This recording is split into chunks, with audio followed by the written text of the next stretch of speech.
പുതിയൊരു വീഡിയോയിലേക്ക് എല്ലാവർക്കും സ്വാഗതം. ഇന്നത്തെ വിഷയം എന്ന് പറയുന്നത് തിരുവനന്തപുരം കോർപ്പറേഷനിലെ സത്യപ്രതിജ്ഞാ ചടങ്ങിനിടെ വിവാദ രംഗങ്ങൾ ഉണ്ടായതിനെ കുറിച്ചാണ്. വിവാദ രംഗങ്ങൾ എന്ന് പറയുമ്പോൾ കേട്ടുകേൾവി പോലുമില്ലാത്ത പല കാര്യങ്ങളുമാണ് അവിടെ സത്യപ്രതിജ്ഞാ ചടങ്ങിൽ നടന്നുകൊണ്ടിരിക്കുന്നത്. എന്താണെന്ന് വെച്ചാൽ പത്മനാഭസ്വാമി മുതൽ ഭാരതാംബ മുതൽ ഇനി അങ്ങ് കുലദൈവങ്ങളെ വരെ വിളിച്ചാണ് സത്യപ്രതിജ്ഞാ ചടങ്ങ് നടത്തിയിരിക്കുന്നത്. ഇതൊക്കെ നിയമവിരുദ്ധമല്ലേ? നിയമാനുസൃതമാണോ? ഇവരൊക്കെ അസാധുവാവില്ലേ? നമ്മൾ അതിനെക്കുറിച്ച് തീർച്ചയായും ഒന്ന് പഠിക്കേണ്ടതാണ്. ആരൊക്കെയാണ് ഈ വിധത്തിൽ കുലദൈവങ്ങളെയൊക്കെ വിളിച്ച് സത്യപ്രതിജ്ഞ ചെയ്തിരിക്കുന്നത്? ഒരു സത്യപ്രതിജ്ഞ ചടങ്ങിൽ എന്തൊക്കെയാണ് പാലിക്കേണ്ടത് അതുപോലും പാലിച്ചിട്ടില്ല. ഇവർ ഇത്തരത്തിൽ സത്യപ്രതിജ്ഞ ചെയ്താൽ ഇത് അസാധുവാവുകയാണെങ്കിൽ വീണ്ടും ഇവർ സത്യപ്രതിജ്ഞ ഒരു മാസത്തിനിടെ ഒന്നുകൂടി ചെയ്തില്ലെങ്കിൽ ഇവരെല്ലാവരും പുറത്താവില്ലേ?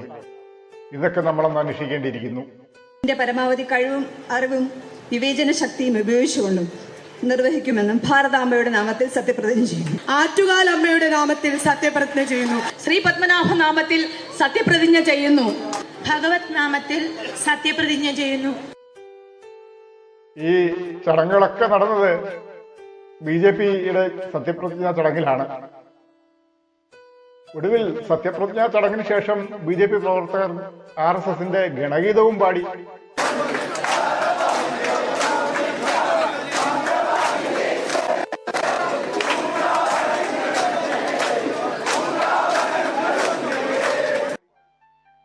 ഭരണഘടന ഉയർത്തിപ്പിടിച്ച് BJP പ്രതിരോധിക്കുമെന്ന് UDF പ്രഖ്യാപിച്ചപ്പോൾ ശരണം വിളിച്ചായിരുന്നു കുന്നുകുഴി വാർഡിലെ UDF പ്രവർത്തകയുടെ UDF സ്ഥാനാർത്ഥിയുടെ സത്യപ്രതിജ്ഞാ ചടങ്ങ്. എന്റെ പരമാവധി കഴിവും അറിവും വിവേചന ശക്തിയും ഉപയോഗിച്ചുകൊണ്ടും നിർവഹിക്കുമെന്നും ദൈവനാമത്തിൽ സത്യപ്രതിജ്ഞ ചെയ്യുന്നു. സ്വാമിയേ ശരണമയ്യപ്പ. മാത്രമല്ല, വർക്കല നഗരസഭയിൽ സത്യപ്രതിജ്ഞാ ചടങ്ങിന് ശേഷം സത്യപ്രതിജ്ഞ ചൊല്ലിയതിനു ശേഷം ജയ്ഹിന്ദ് വിളിച്ച LDF പ്രവർത്തകരുടെയും പ്രവർത്തനങ്ങൾ വളരെ വിവാദമായിട്ടുണ്ട്. പരമാവധി കഴിവും അറിവും വിവേചന ശക്തിയും ഉപയോഗിച്ചുകൊണ്ട് നിർവഹിക്കുമെന്ന് ദൃഢപ്രതിജ്ഞ ചെയ്യുന്നു.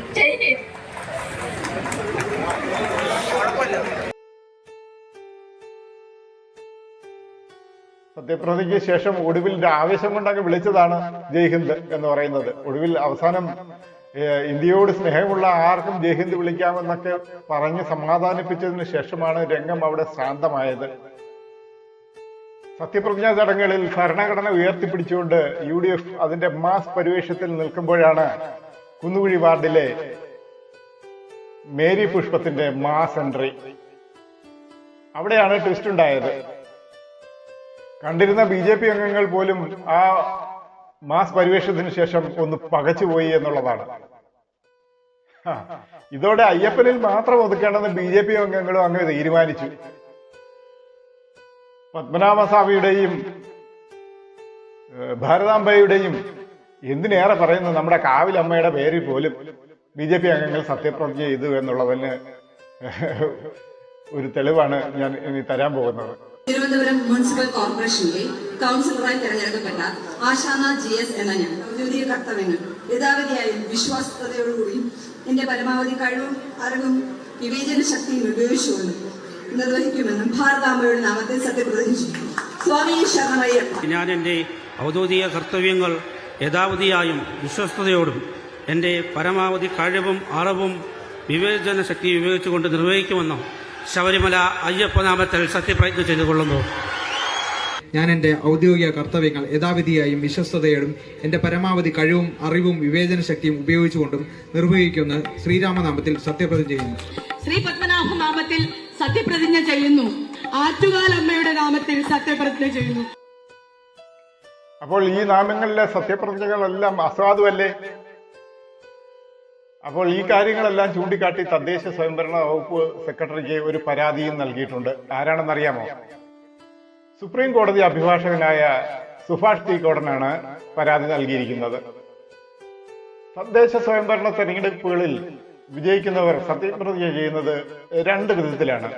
ഒന്ന് ദൈവനാമത്തിലും മറ്റൊന്ന് ദൃഢപ്രതിജ്ഞ എന്ന രൂപത്തിലുമാണ്. ദൈവനാമത്തിൽ എന്ന് പറയുമ്പോൾ അയ്യപ്പനും ശ്രീരാമനുമെല്ലാം ഹിന്ദു ദൈവങ്ങളല്ലേ? ഹിന്ദു ദൈവങ്ങൾ തന്നെയാണ്. എന്നിരുന്നാലും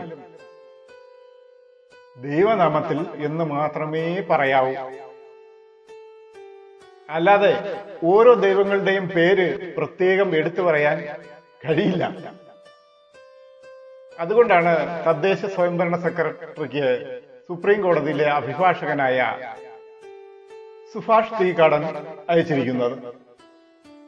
അപ്പോ ഈ പരാതിയിൽ പറഞ്ഞിരിക്കുന്നത് ഇവരെ കൊണ്ട് ഒന്നുകൂടി സത്യപ്രതിജ്ഞ ചെയ്യിപ്പിക്കണം എന്നാണ്.